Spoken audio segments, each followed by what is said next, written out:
रावण ने जो हनुमान जी को देखा, यही बोला, बंदर तू कौन है? कई के बल बन घालिस खींचा, किसके बल पर ये बगीचा उजाड़ा?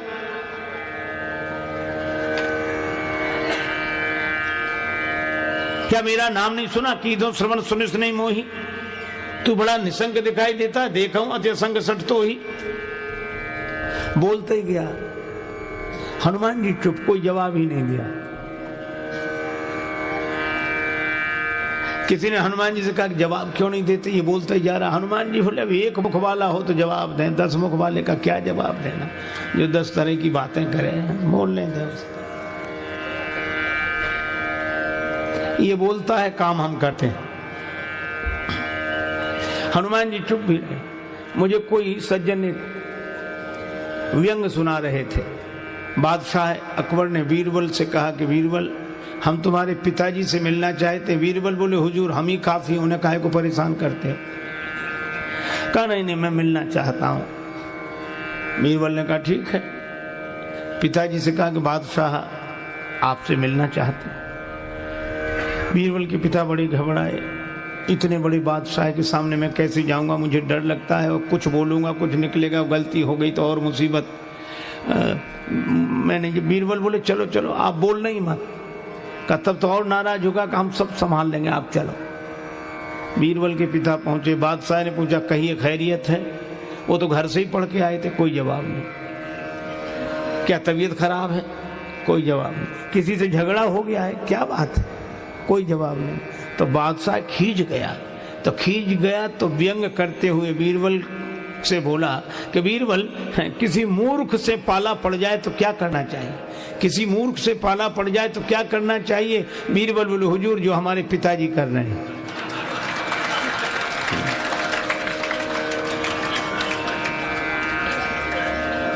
अरे कोई समझे तो समझा दो, ना समझ रहा हो तो खुद ही चुप हो जाओ। श्री कबीरदास जी कहते हैं, ज्ञानी का मैं गुरु हूं, अज्ञानी का चेला।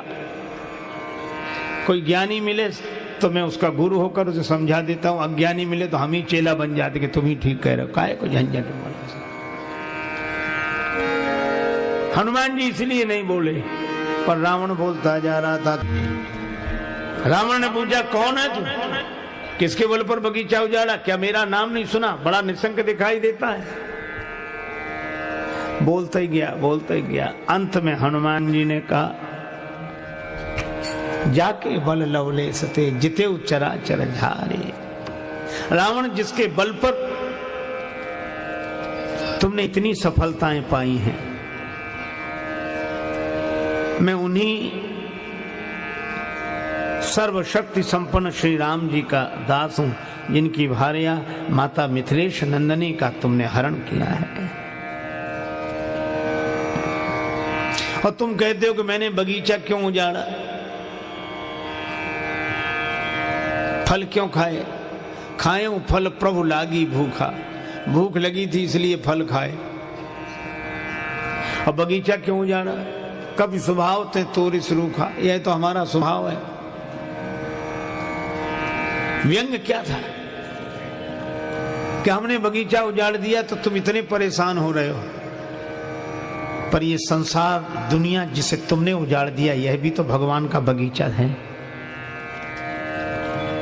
भूखा बंदर फल खा ले तो अपराध है, और सोने की लंका का स्वामी भरा पेट राजा सारी दुनिया को खा जाए तो अपराध नहीं है।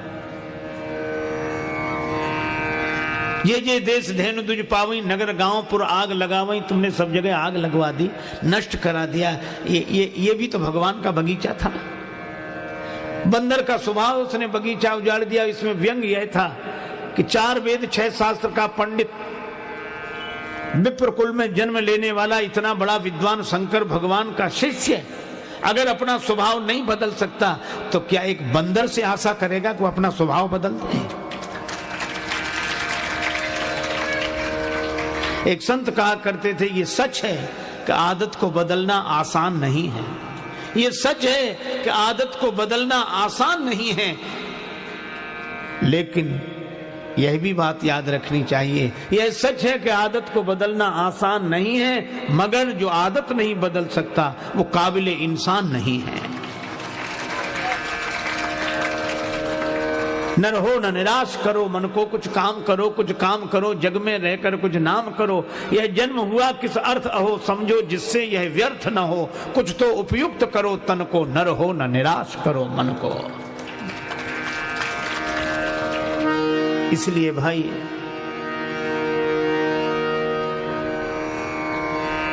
हनुमान जी ने कहा कि तुम्हें दूसरे के दोष दिखते हैं, अपने नहीं।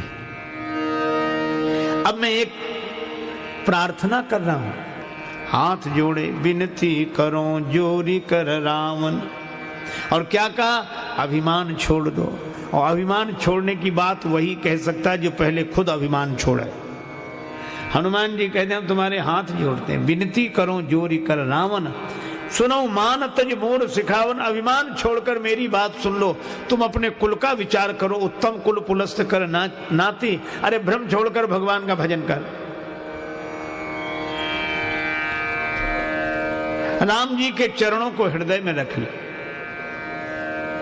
अच्छा, एक कितनी सुंदर बात हनुमान जी ने कही। हनुमान जी ने कहा कि रावण तेरा दिमाग तो ठीक है, बौद्धिक क्षमता तो 10 गुनी है, 10 सिर हैं तेरे, पर दिल खराब है। अच्छा, यह समस्या बड़ी जटिल है। अगर आज भी देखो तो शिक्षा ने ऐसा कमाल किया है कि हमारी बौद्धिक प्रतिभाएं बढ़ गई हैं।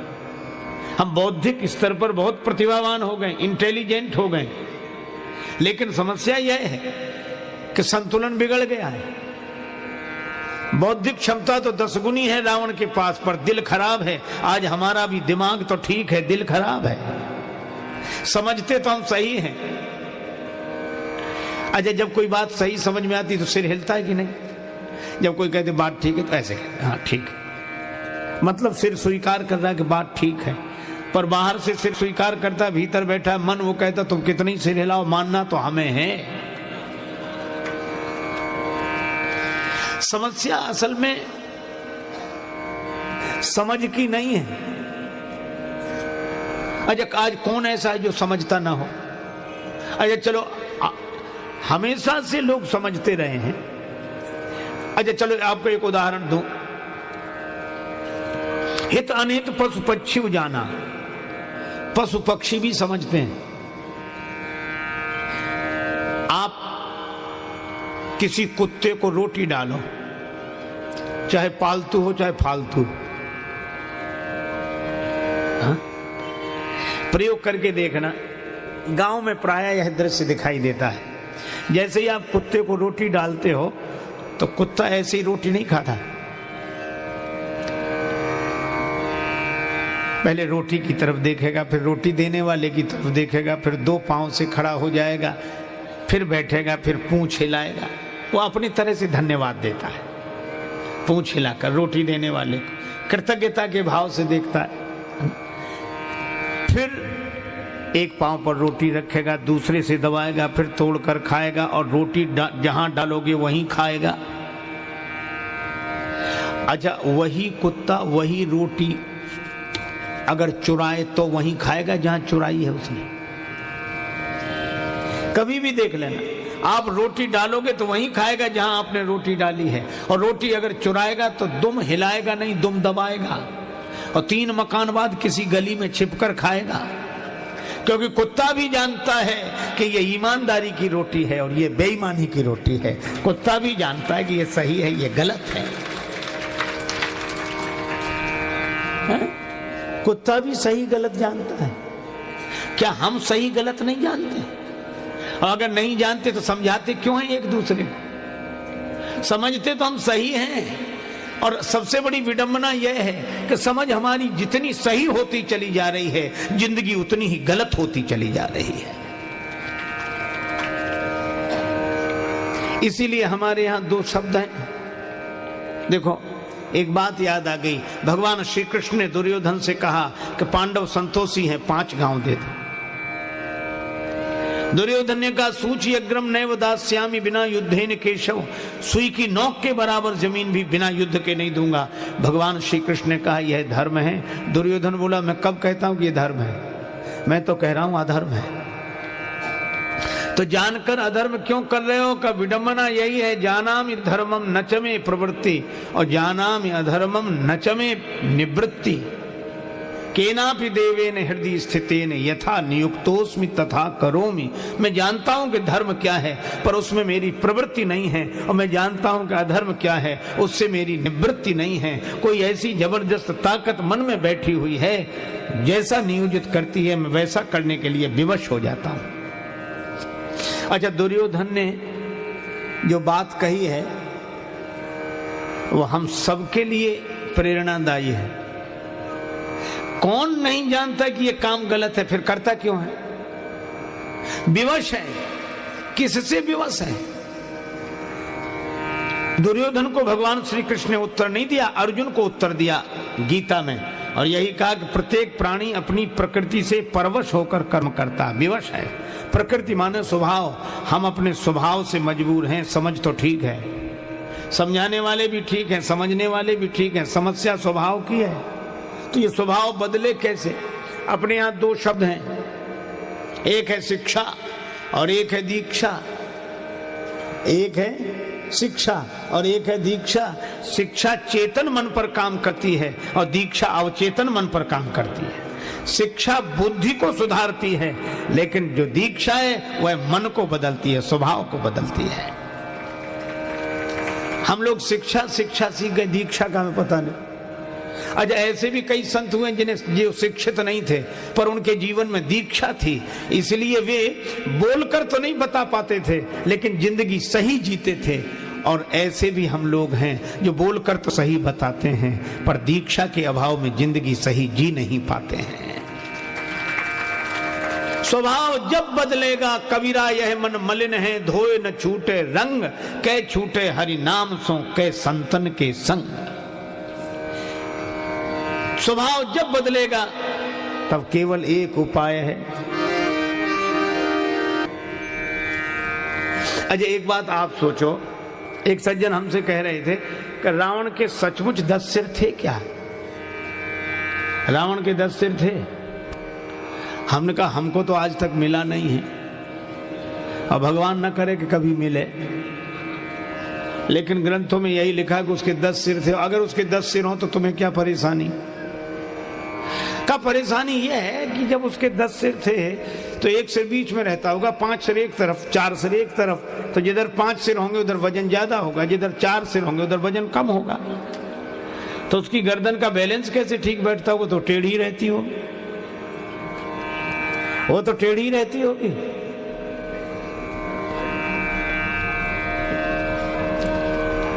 अच्छा चलो, गर्दन को जैसे तैसे वो टेढ़ी रखकर गुजर कर ले, लेकिन रात को जब सोता होगा तो करवट कैसे बदलता होगा?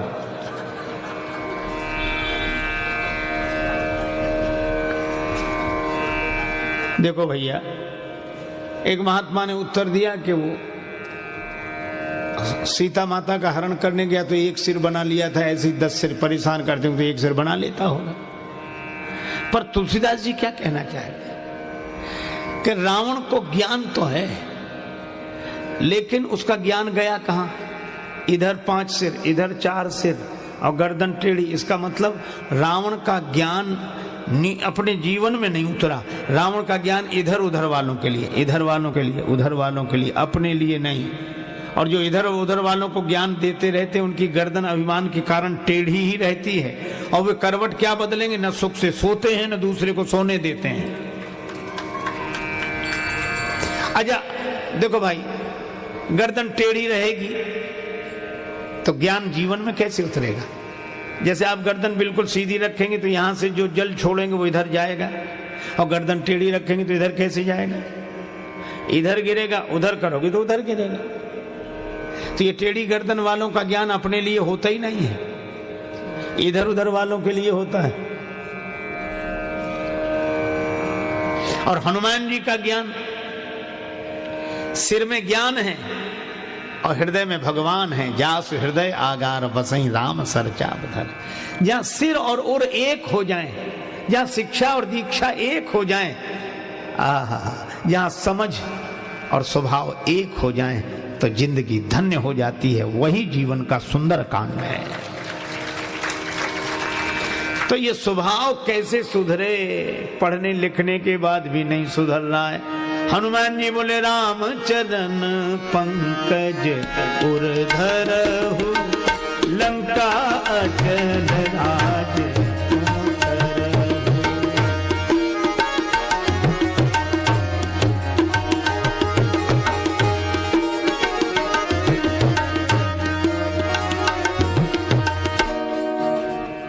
राम जी के चरणों को हृदय में रख लो, दिल ठीक हो जाएगा, दिमाग तो ठीक है ही।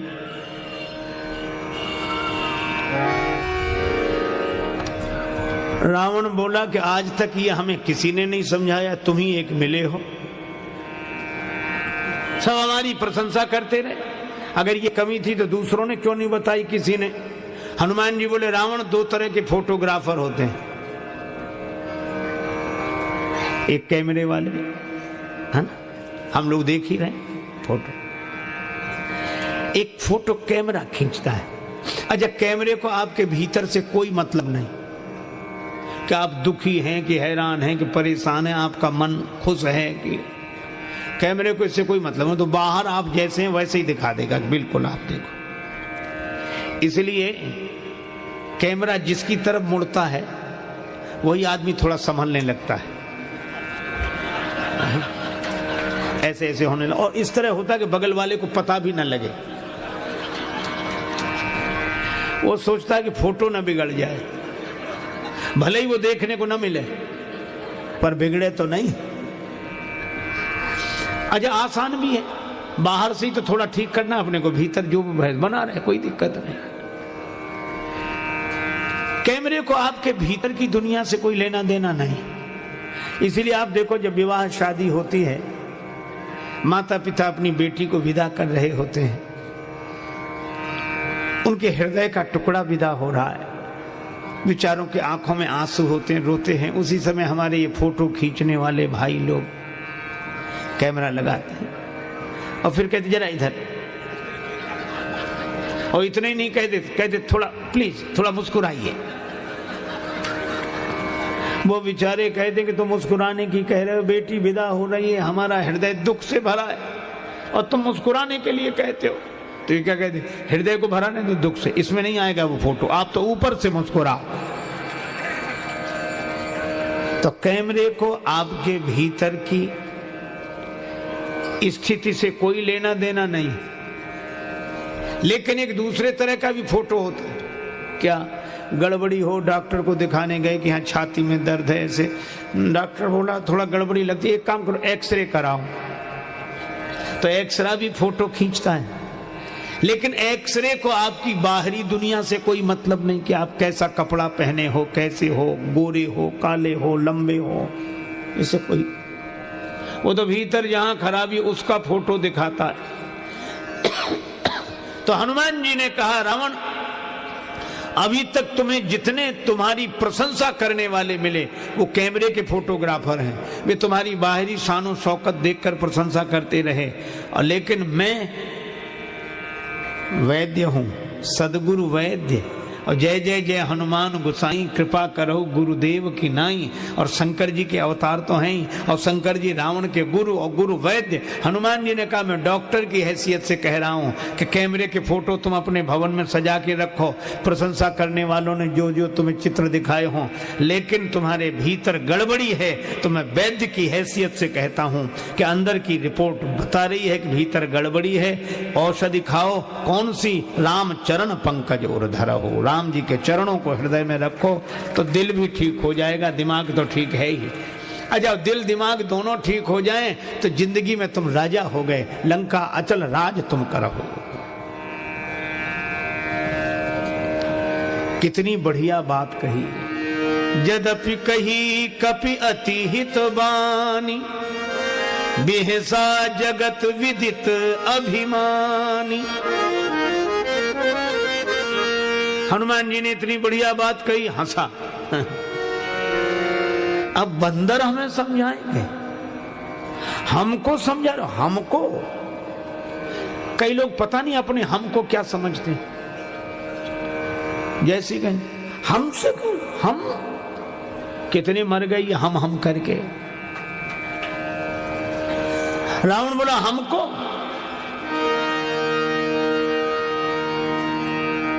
हमें समझाने का फल जानते हो? हनुमान जी ने कहा क्या है? रावण बोला मृत्यु निकट आई खल तो ही लागे सी अधम सिखावन मोहि। मुझे नहीं जानता, मृत्यु तेरे पास खड़ी है, मुझे समझाना है। काल की अधिष्ठात्री शक्ति मृत्यु को रावण ने हनुमान जी के बगल में खड़ा कर दिया। हनुमान जी डरे नहीं, मौत बगल में खड़ी।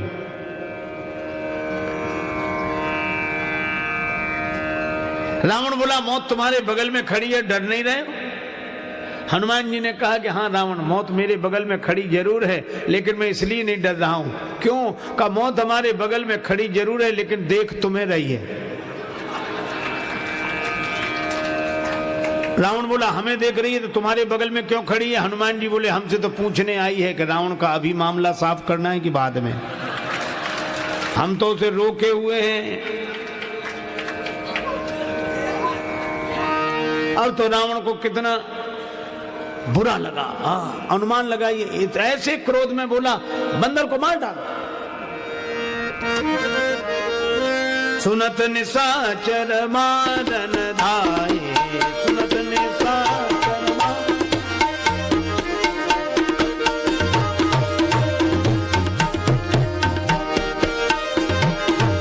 मारन धाये, सुनत निशाचर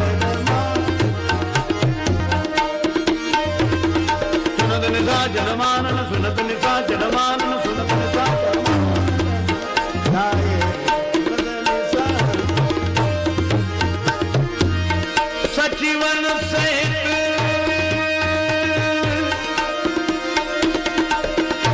विभीषण आए,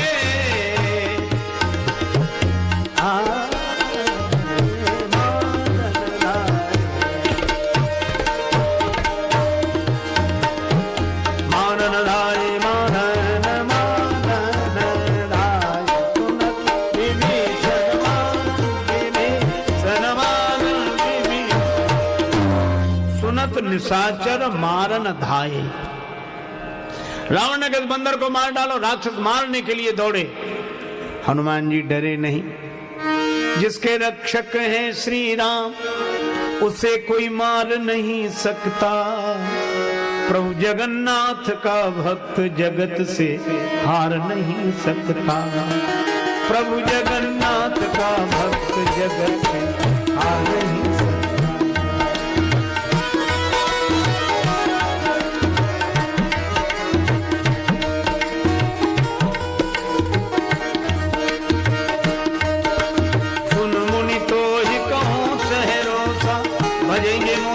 सकल भरोसा करूं सदा तिनके रखवारी। ये भी बालक राखई महतारी। प्रभु जगन्नाथ का भक्त जगत से हार नहीं सकता।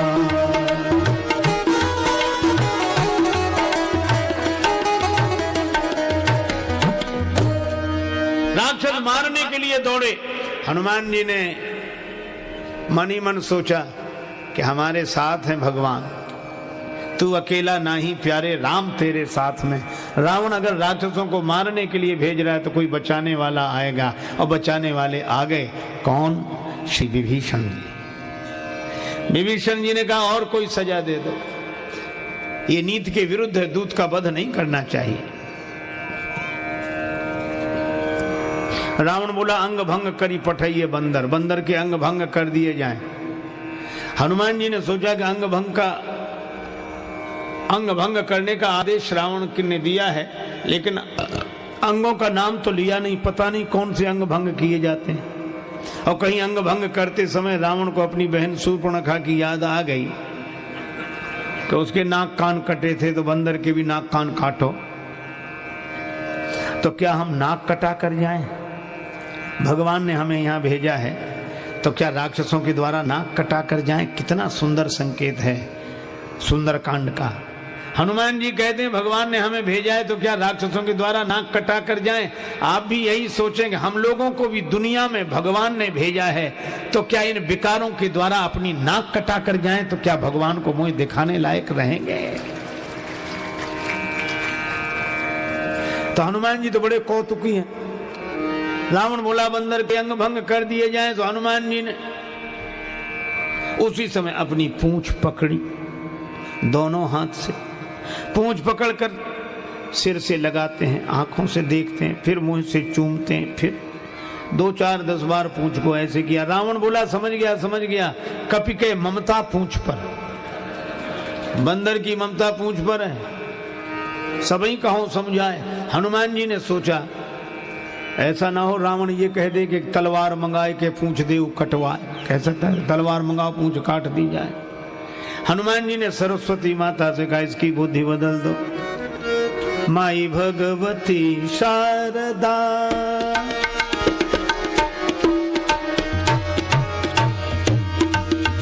माई भगवती शारदा